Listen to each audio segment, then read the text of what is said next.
Aujourd'hui, nous allons réaliser ensemble des croquants tunisiens. La particularité, c'est qu'il n'y a pas de farine. Ce seront des croquants uniquement à la fécule de pomme de terre et à la poudre d'amande.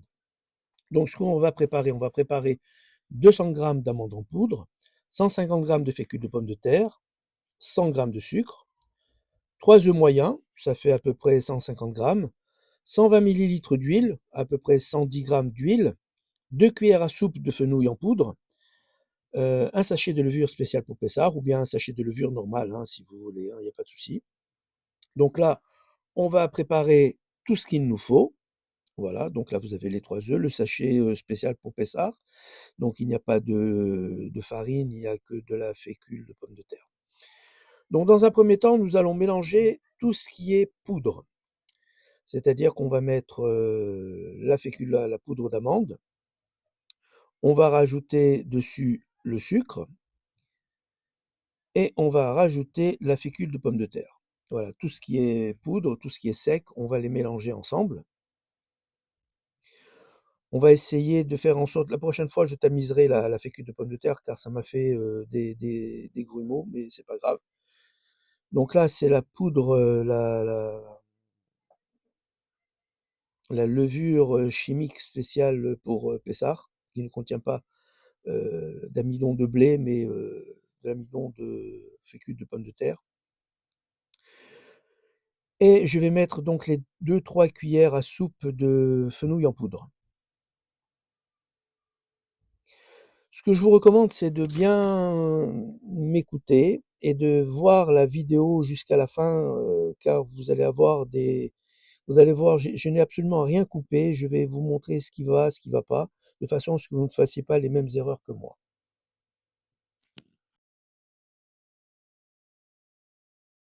Donc là, je vais commencer à mélanger à la spatule. Et c'est là que je m'aperçois qu'en fin de compte, j'aurais dû tamiser la fécule de pomme de terre. C'est que tout simplement, j'ai des grumeaux de fécule de pomme de terre. J'aurais dû tamiser la fécule de pomme de terre, c'est pas grave.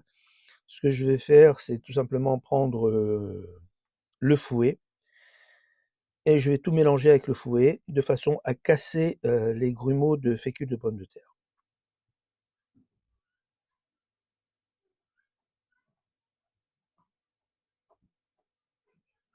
Voilà. Là, ça va beaucoup plus vite et je vais casser comme ça les grains de fécule de pomme de terre que j'aurais dû tamiser. Mais bon, c'est une erreur que j'ai faite et que vous ne ferez pas.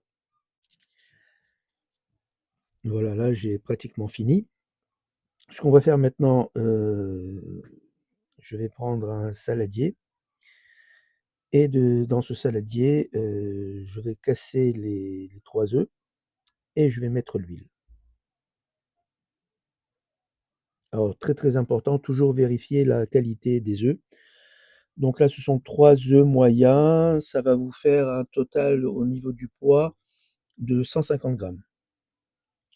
Donc là, je casse le premier œuf et je vérifie s'il est parfait et je vais faire de même pour les 3 œufs.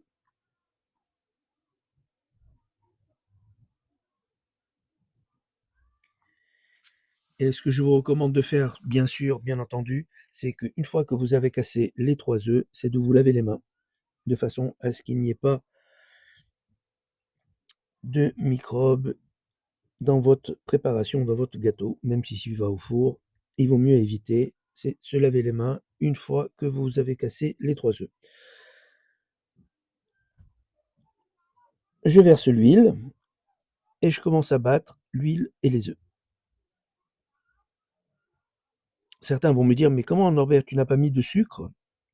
Non, moi j'ai décidé de mettre le sucre avec tout ce qui était sec et de mélanger uniquement l'huile et les œufs. Et voilà, donc là je commence maintenant avec la spatule à mélanger la poudre d'amande, le sucre et la fécule de pomme de terre. Et je vais m'aider pour ça de la spatule.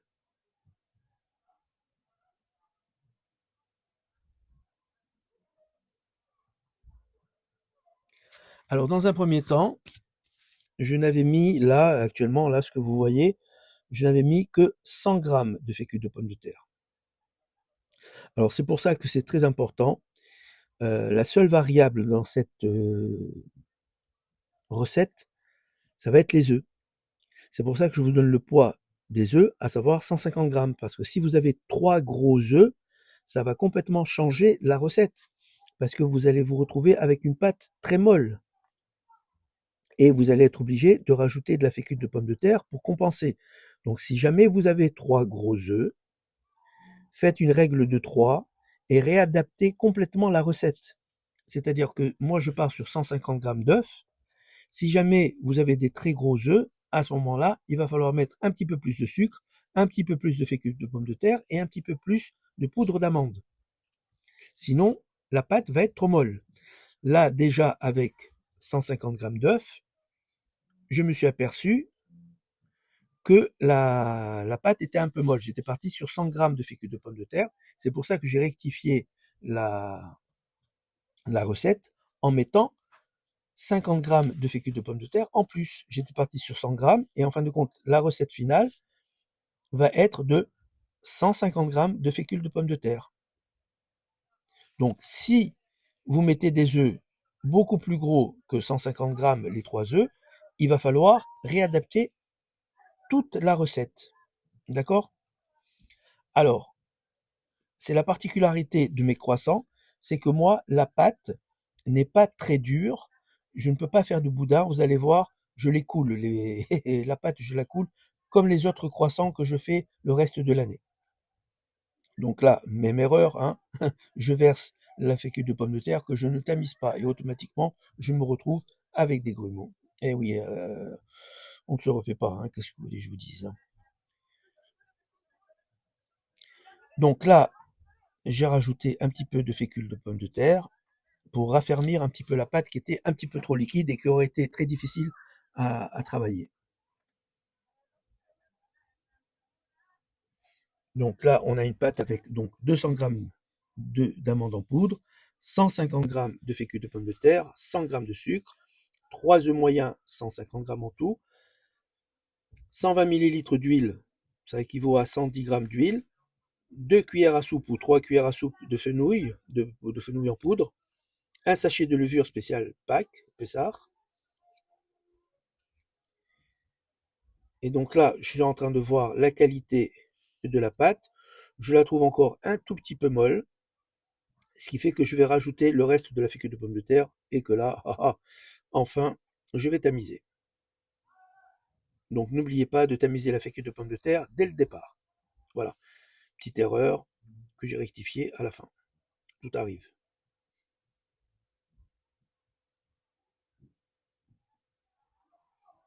Donc moi, la recette que je vous donne, elle est parfaite. Voilà, d'accord? 200 grammes amandes, 150 grammes fécule de pomme de terre, 100 grammes de sucre en poudre, 3 œufs, 150 grammes, 120 millilitres d'huile, 2 à 3 cuillères de fenouil en poudre et un sachet de levure chimique.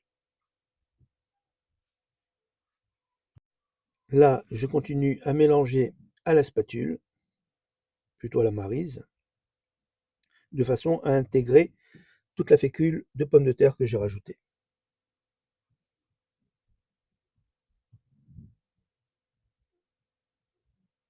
Il faut que toute la fécule de pomme de terre soit intégrée à la pâte. La pâte est molle, c'est normal. Je ne vais pas faire de boudin, je ne vais pas faire de boudin comme si je faisais un boulot, hein. Voilà, c'est la particularité de mes croquants. Ce sont des croquants tunisiens, ce ne sont pas des croquets. Donc là, comme toujours avec mes croquants, je coule la pâte. Je vais galérer d'ailleurs. Mais c'est pour ça que je ne vous ai pas coupé le film, hein. Je vous montre bien exactement comment la pâte va être coulée sur la plaque. Voilà, j'arrive plus à tenir le saladier. Donc je coule la pâte. Vous essayez de faire un tas bien centré.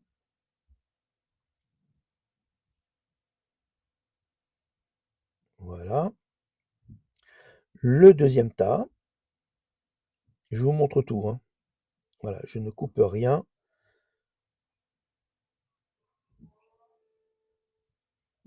Pour vous montrer un petit peu également la qualité de la pâte. Vous voyez, elle n'est pas liquide, mais elle est un peu molle, ce qui est normal.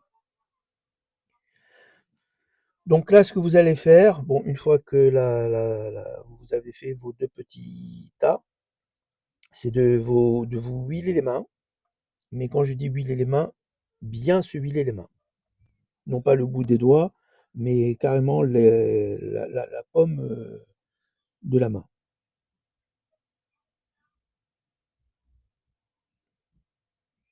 Et ce que vous allez faire en vous huilant les mains, c'est de donner une forme allongée à ces deux masses, entre guillemets. Voilà, je vous montre bien. Donc ce qu'il faut, c'est vous huiler les mains de tous les côtés, voilà, de façon abondante, hein. Et on va essayer de donner une forme allongée. Bon, là, je galère un petit peu, tout simplement parce que ce que j'aurais dû faire, c'est mettre le papier sulfurisé sur le plan de travail, et à ce moment-là, j'aurais eu moins de galère avec le papier sulfurisé, parce que là, j'ai pas tellement d'espace. Mais bon, voilà, vous avez compris la technique. Alors, ne mettez pas d'huile sur le papier sulfurisé, sinon ça va glisser et ça va s'étaler beaucoup plus. Juste l'huile sur vos mains, de façon à donner une forme un petit peu allongée. Voilà. J'ai une autre recette également de croquants tunisiens sur la chaîne YouTube La Saveur est une, et vous allez voir, c'est exactement la même chose. La pâte a exactement la même texture, à savoir qu'elle est un petit peu molle. Voilà, là je m'aide de la maryse pour donner une forme allongée.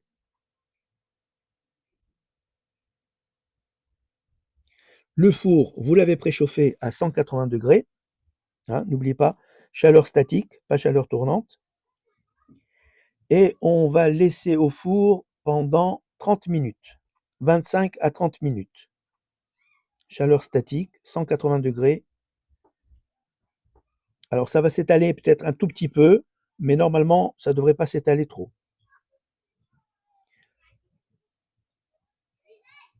Voilà, j'essaye de donner une forme allongée de façon à ce que je puisse couper mes croquants. Allez, hop. Là, nous sommes à la sortie du four. Voilà, ça s'est étalé, ce qui est tout à fait normal. Donc j'ai mis 30 minutes à 180 degrés. Voilà, il faut que ça soit pas trop dur, ni trop mou. Donc là, je commence à couper avec un couteau-scie sur le côté pour voir un petit peu l'ambiance. Si vous voyez que c'est trop mou, que ça se déchire, vous remettez au four pendant à peu près 5 minutes.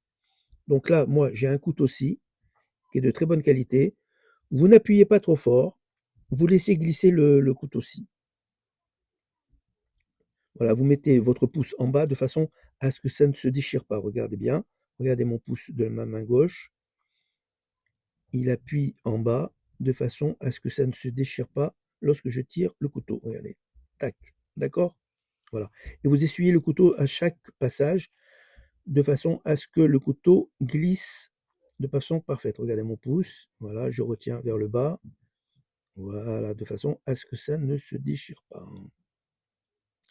Et ainsi de suite. Alors, il y a deux techniques. Soit, une fois que vous avez tout coupé, vous remettez au four pendant à peu près 5 minutes, ou sinon, comme je l'ai fait, je vais commencer directement à tourner les croquants et à remettre au four pendant 7 minutes, toujours à 180 degrés.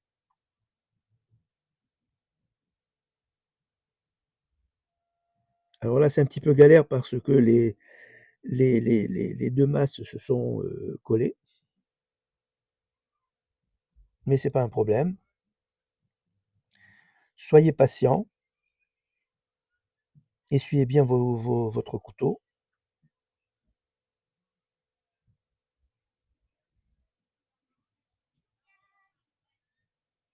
Là, j'ai essayé avec un petit couteau denté, parce que j'avais pas trop de place.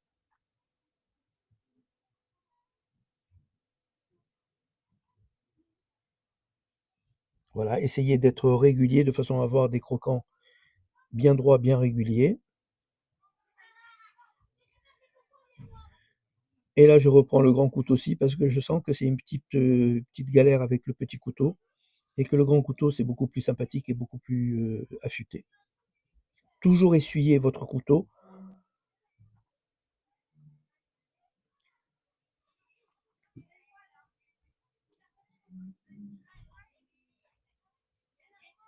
La patience, toujours en pâtisserie, de la patience. Voilà, pensez à tous ceux à qui vous allez offrir vos croquants et qui vont faire un grand kiff.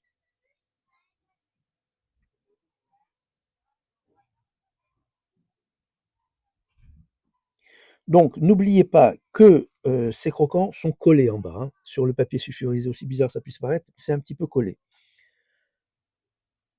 Voilà, vous commencez un petit peu à les décoller. Donc, on va commencer par le coin. Donc, n'oubliez pas de mettre votre couteau-ci en dessous de façon à décoller le croquant. Voilà, ne cherchez pas à le courber, sinon il va se casser, c'est assez mou. Voilà. Donc l'important, c'est de décoller du papier sulfurisé. Là, j'ai fait une petite erreur, à savoir que je ne vais pas avoir la place de tout mettre sur la même plaque. Donc, ma petite erreur, voilà, donc là, je vous la fais, j'ai pas coupé, hein, c'est juste pour vous montrer.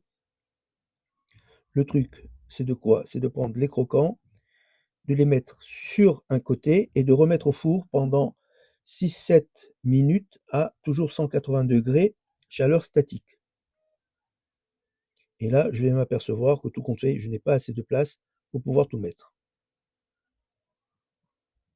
Voilà, vous y allez gentil, gentil, de façon à ne pas casser vos croquants qui sont tendres. Vous allez voir, vous allez faire un grand kiff avec ces croquants. Ils sont top. Et en plus, ils sont sans gluten. Ce qui fait que si vous avez des personnes autour de vous qui ne supportent pas le gluten, eh ben, il n'y a pas de souci. Ils vont pouvoir les déguster en même temps que vous. Là, il n'y a pas de farine de matza, c'est juste la fécule de pomme de terre et de la poudre d'amande. Il n'y a pas de farine de matza. Si j'ai le temps, je vous ferai également la recette avec de la farine de matza. Personnellement, ils sont tendres, ils sont légers, ils sont top. Regardez. Si vous ne les décollez pas par en dessous, vous allez galérer. Donc n'oubliez pas, vous les décollez par en dessous et après vous pouvez les retourner. Bon, le problème c'est que là, comme vous pouvez le constater, j'ai pas assez de place pour faire la même chose avec le deuxième pain entre guillemets. Et donc là, maintenant, ce que je vais faire, c'est simple, je vais prendre une deuxième plaque sur laquelle je vais mettre les croquants de façon à pouvoir les mettre après au four. Donc on a dit 7-8 minutes à 180 degrés, chaleur statique. Là, je commence à attaquer le deuxième pain, toujours décollé, hein, toujours décollé, sinon après vous allez casser vos croquants. Vous avez vu cette qualité, vous avez vu comme c'est aéré, extraordinaire.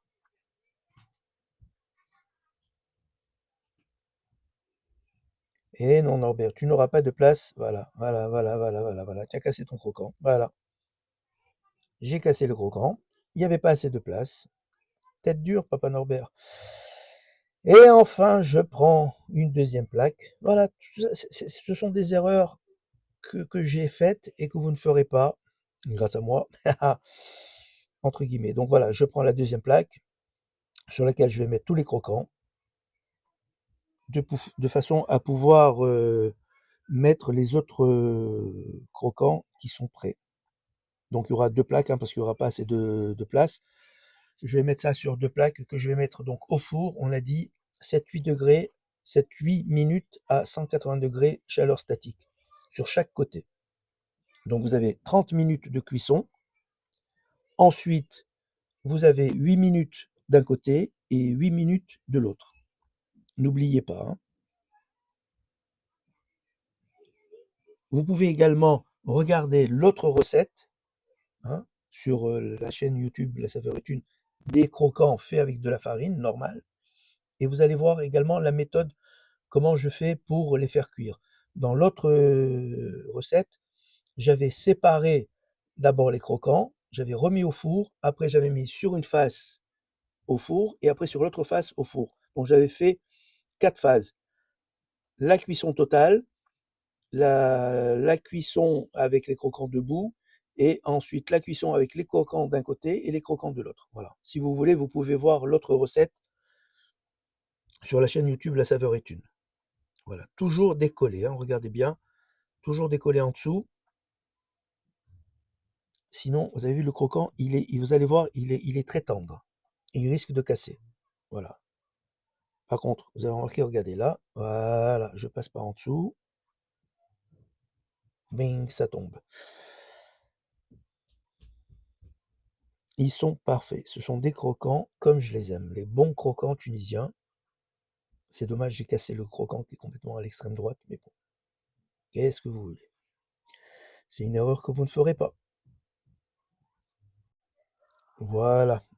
Là, je viens de sortir les croquants du four. Là, je vais les retourner. Vous avez vu, ils sont un petit peu plus bronzés, hein.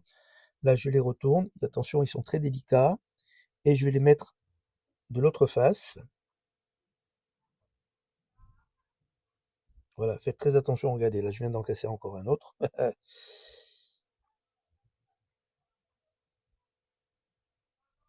Alors, je vous ai dit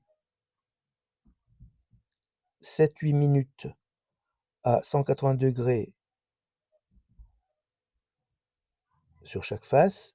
Là, ce que vous êtes en train de voir, c'est que j'avais mis 5 minutes. C'est pour ça que je vous dis 7-8 minutes maintenant sur chaque face. Voilà. C'est pour ça que je vous ai dit dès le départ, regardez bien la vidéo du début jusqu'à la fin, parce qu'au fur et à mesure, je vous donne des tuyaux, des erreurs que j'ai faites et que vous ne ferez pas. Donc moi, j'avais fait 5 minutes. Vous pouvez pousser à 7-8 minutes. Voilà. À ce moment-là, le croquant sera un petit peu plus dur et vous aurez moins de galères comme moi. Ça, c'est l'autre plaque. Voilà. Vous voyez, ils sont un petit peu plus bronzés. Et eux aussi, je vais les retourner. Là, c'est la cuisson d'une face. Et donc, je vais les retourner maintenant pour les remettre au four pendant 8 minutes à 180 degrés, chaleur statique.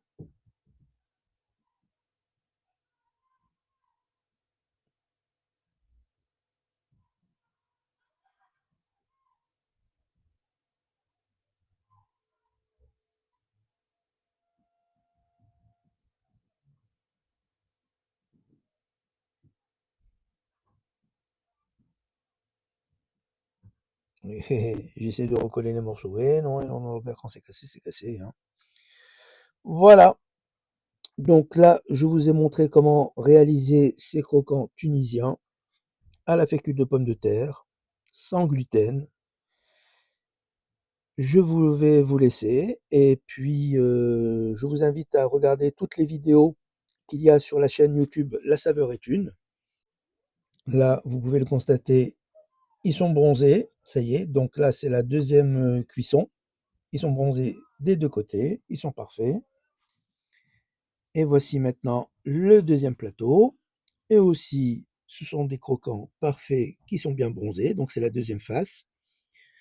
Je vous invite donc à regarder toutes les vidéos sur YouTube La Saveur est une, à vous abonner, à me suivre sur Facebook. Je vous remercie de m'avoir suivi pendant à peu près maintenant 24 minutes. Mais vous avez appris à faire de super croquants tunisiens, légers, parfaits, à la fécule de pommes de terre, et que vous allez tremper dans une bonne citronnade. Il y a la recette de la citronnade sur la chaîne YouTube La Saveur est une, ou bien vous allez les tremper dans un orgeat et vous allez faire un grand kiff. Voilà, je vous laisse à la prochaine recette. Je ne sais pas ce que je vais faire comme recette. Peut-être avec de la farine de matza. Je ne sais pas, on verra. Allez, à bientôt, à la prochaine sur YouTube. La saveur est une. Bonne journée, à bientôt, au revoir.